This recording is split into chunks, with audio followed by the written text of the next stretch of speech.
नमस्कार दोस्तों, मेरा नाम प्रेम प्रकाश पांडे है।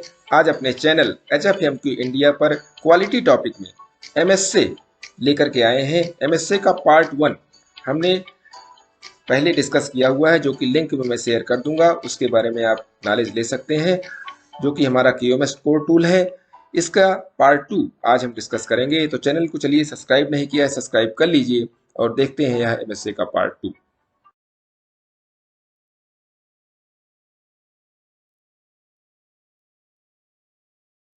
पार्ट 2 देखने से पहले हम QMS कोर टूल कौन कौन से हैं उसके बारे में एक बार दोबारा देख लेते हैं।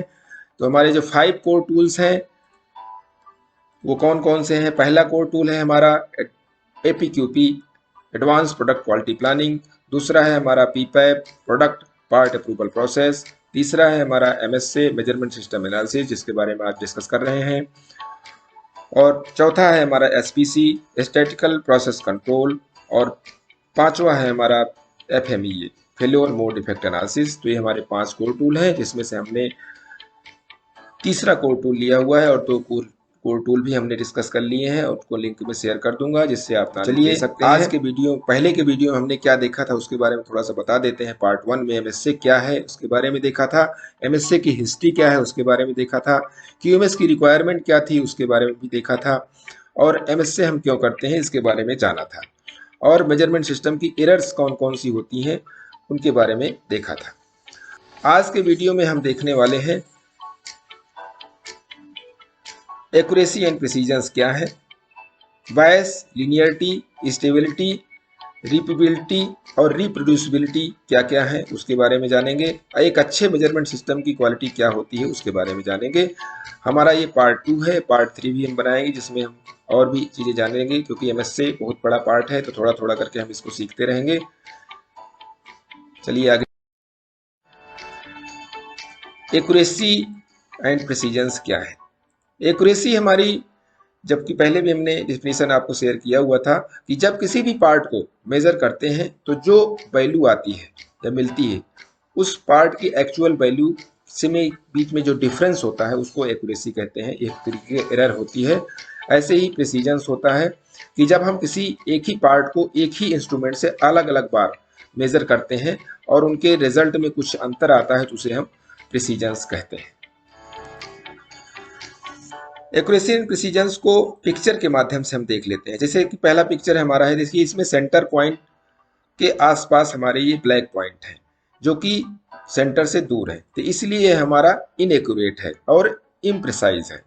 क्योंकि इम्प्रिसाइज इसलिए है क्योंकि इनके जो आपस में जो दूरियां हैं वो भी अलग अलग है, डिफरेंसेस है, ज़्यादा है। ऐसे ही सेकंड में देखते हैं हम आपको, इसमें देखिए ये एक्यूरेट और इम्प्रिसाइज है, यानी कि इसमें देखिए सेंटर के आसपास है ये पॉइंट लेकिन आपस में बहुत दूर है, यानी कि डिफरेंस है, तो यानी कि ये एक्यूरेट है और इम्प्रिसाइज है। तीसरे में देखिए आपका ये सेंटर से काफी दूर है सारे पॉइंट लेकिन आपस में नजदीक है, तो इसलिए ये पॉइंट एक्यूरेट इनएक्यूरेट तो है लेकिन प्रिसाइज अच्छे हैं।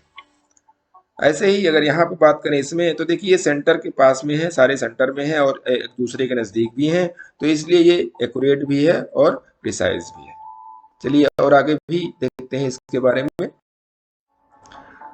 दूसरे टर्मिनोलॉजी में इसको देख लेते हैं कि दूसरे वर्ड में क्या बोलते हैं। जैसे ये है तो इसको हम बोलेंगे कि लो एक्यूरेसी एंड लो प्रिसीजंस।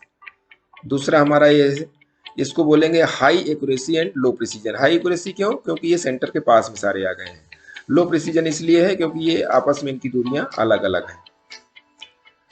इसमें देखेंगे, इसमें देखिए इसको बोलेंगे लो एक्यूरेसी एंड हाई प्रिसीजंस। तो लो एक्यूरेसी क्यों है? क्योंकि इसकी जो मेजर्ड वैल्यू है वो सेंटर से दूर है। और हाई प्रिसीजंस क्यों है? क्योंकि ये आपस में इनकी जो वैल्यू आ रही है एकदम नजदीक नजदीक आ रही है, वैल्यूओं में डिफरेंस ज्यादा नहीं है। चौथे में देखिए इसमें क्या है, ये हाईली एक्यूरेसी भी है और हाईली प्रिसीजंस भी है। क्यों? क्योंकि इनकी जो वैल्यू है वो सेंटर के पास में है, यानी एक्चुअल वैल्यू के नजदीक ही है एकदम, और एक दूसरे के भी नजदीक है, तो इसलिए ये हाई एक्यूरेसी है और हाई प्रिसीजंस है। टर्मोलॉजी कौन सी यूज करते हैं MSc में उसके बारे में थोड़ा सा जान लेते हैं। जो कि एक्यूरेसी एरर होती है उसको हम लोकेशन एरर या वेरिएशन से दिखाते हैं। जैसा कि स्टैंडर्ड में ऐसा दिखाया जाता है। हमारी जो ये मेजर्ड डार्क वैल्यू है वो एक्चुअल वेरिएशंस है, और जो हम ऑब्जर्व्ड वेरिएशंस आता है वो है। तो यानी कि जो मीन का अंतर हो गया, सेंटर का अंतर हो गया, डिफरेंस हो गया, इसे ही लोकेशन एरर कहते हैं। लोकेशन एरर के अंतर्गत जो भी हमारे बायस, लीनियरिटी और स्टेबिलिटी आते हैं उसके बारे में आगे हम डिस्कस कर लेते हैं। बायस क्या है? ऑब्जर्व्ड एवरेज वैल्यू जो होती है और रेफरेंस वैल्यू के बीच में जो डिफरेंस आता है उसे बायस कहते हैं। कहने का तात्पर्य है कि जब हम कोई वैल्यू चेक करते हैं तो जो वैल्यू मिलती है और जो वैल्यू हमारी एक्चुअल होनी चाहिए उसके बीच में जो डिफरेंस आएगा उसे बायस एरर के नाम से जानते हैं। बायस का मतलब observed average value minus reference master value. Reference master value कहाँ से मिलती है उसके बारे में देख लेते हैं। रेफरेंस मास्टर वैल्यू किसी भी हाई एक्यूरेटेड इंस्ट्रूमेंट या मेथोलॉजी से मिल जाती है, और ऑब्जर्व वैल्यू जिसे हम मेजर करते हैं, इन दोनों के बीच में जो डिफरेंस आता है उसे हम बायस कहते हैं। चित्र के अनुसार भी आप देख सकते हैं कि बायस में जो मेजरमेंट एवरेज वैल्यू और जो डिफरेंस वैल्यू के बीच में जो डिफरेंस होता है स्टैंडर्ड के अनुसार वो ऐसा होना चाहिए। दूसरा हमारा जो एरर है वो लीनियरिटी होता है। लीनियरिटी जो होता है वो लीनियरिटी बायस वैल्यूज का जो डिफरेंस होता है, यानी कि जो कई बायस अगर आपने निकाले हैं और उनमें जो डिफरेंस आ रहे हैं उनको जो है हम लीनियरिटी कहते हैं। जैसा कि ये पिक्चर में आप देख सकते हैं, इसमें देखिए हमारी जो सेकंड वाले पिक्चर में रेफरेंस वैल्यू और ये जो बायस है दोनों में डिफरेंस आ गया। तो यानी पहला जो बायस आया वो रेड में देखिए आया, दूसरा जो आया वो सीधा ज्यादा आया, तो इसी में जो डिफरेंस आया वो लीनियरिटी कहलाता है। Linearity is the difference in bias value over the expected operating range, यानी जो जहां से जहां तक हमका रेंज दी गई है, जितना हमको चेक करना था उतना चेक किया अपने मेजरिंग गेज से, तो जो उसमें बायस में अंतर मिला वो हमारा लीनियरिटी कहलाता है। स्टेबिलिटी क्या है कि जब हम किसी एक ही पार्ट को कुछ एलिमेंट चेक करते हैं और कुछ समय बाद फिर से हम उसे चेक करते हैं, तो जो अलग अलग समय में चेक करने के बाद उनके मेजरमेंट में जो डिफरेंस आया उसे हम स्टेबिलिटी कहते हैं। इन दोनों अलग अलग समय में मिली वैल्यू में जितना कम डिफरेंस होगा हमारी प्रोसेस उतनी ही ज़्यादा स्टेबल होगी। तो आपके समझ में आया होगा कि कहने का तात्पर्य है कि जब हम आप कोई पार्ट चेक करते हैं और कुछ समय बाद फिर हम चेक करते हैं तो जो उनमें डिफरेंसेस मिलते हैं तो हमें इससे पता चलता है कि हमारा प्रोसेस स्टेबल है या नहीं है। जैसा कि हम पिक्चर से देख सकते हैं, स्टैंडर्ड के अनुसार हमने यहाँ पे चेक किया, फिर उसके बाद सेकंड चेक किया, यानी जो एक टाइम पीरियड में जो हमने चेक किया तो उसमें जो डिफरेंसेस मिले, अगर ये डिफरेंसेस कम मिल रहे हैं वैल्यू में तो हमारा वो स्टेबल होगा प्रोसेस, अगर ज़्यादा मिल रहे हैं तो हमारा प्रोसेस स्टेबल नहीं है। The change in bias over time, यानी कि जो बायस हमारा है वो ओवर टाइम में जो चेंज हो रहा है उसे ही स्टेबिलिटी कहते हैं। चलिए आगे देखते हैं।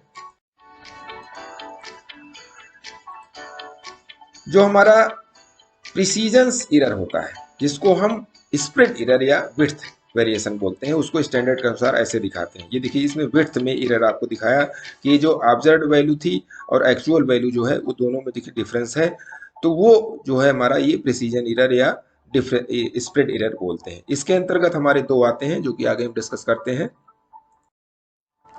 इसमें पहला आता है हमारा रिपीबिलिटी। रिपीबिलिटी मतलब होता है कि जब वेरिएशन मेजरमेंट इंस्ट्रूमेंट के फॉल्ट के कारण आता है, यानी हमारा ऑपरेटर तो सेम है, वह इंस्ट्रूमेंट मेजर कर लेता है और अलग अलग आता है, तो रीडिंग्स में जो डिफरेंस होगा उसे ही रिपीबिलिटी कहते हैं। Repeatability is the variation between successive measurement of the same part और same characteristics by the same person, तो उसमें जो डिफरेंस आया उसे हम रिपीबिलिटी कहते हैं। इसको इक्विपमेंट वेरिएशन की वजह से आता है, इसको जो ज़्यादातर इसे बोलते हैं। इसमें देखिए पिक्चर के अनुसार हम दिखा सकते हैं रिपीबिलिटी क्या है। ऐसे ही इसमें जो डिफरेंसेज आए, एक ही व्यक्ति चेक कर रहा है और बार बार अलग अलग वैल्यू आ रही है, यानी कि इक्विपमेंट वेरिएशन की वजह से आ रहा है, तो वो चीज़ें होती हैं। आगे और देखते हैं। रिप्रोड्यूसिबिलिटी क्या है?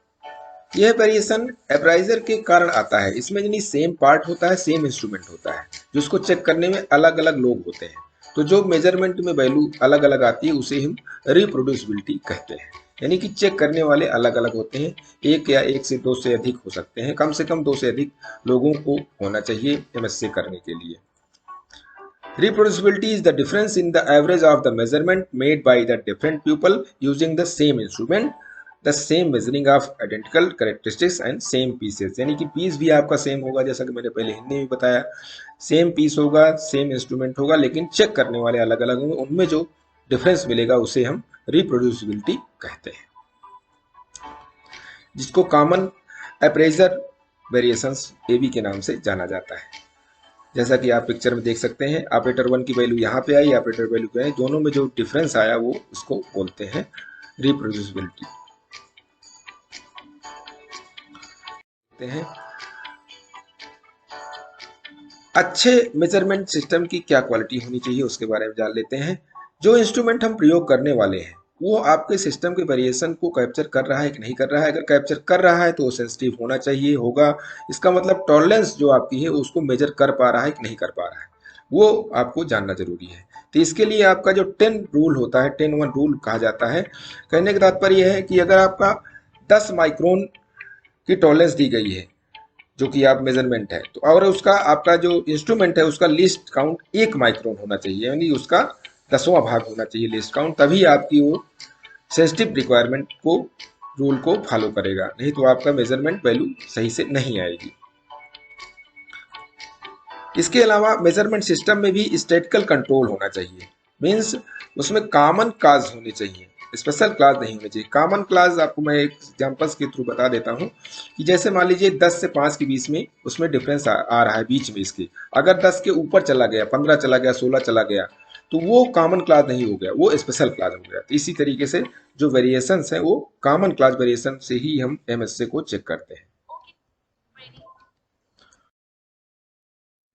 तो आगे इस एमएसए के वीडियो में नेक्स्ट वीडियो में और हम देखेंगे जो कि पार्ट 3 होगा, उसमें हम मेजरमेंट सिस्टम वेरिएशंस क्या है उसके बारे में देखेंगे, गेज एंड आर एंड देखेंगे और इसके कैलकुलेशन के बारे में जानेंगे, और एमएसए का रिजल्ट क्या आना चाहिए वो जानेंगे। तो तब तक के लिए छोटों से मिले प्यार और बड़ों से मिले आशीर्वाद और भगवान के सहारे के साथ यही कहूँगा कि काम तो सभी करते हैं, पर काम करिए कुछ ऐसा कि उदाहरण बन जाए।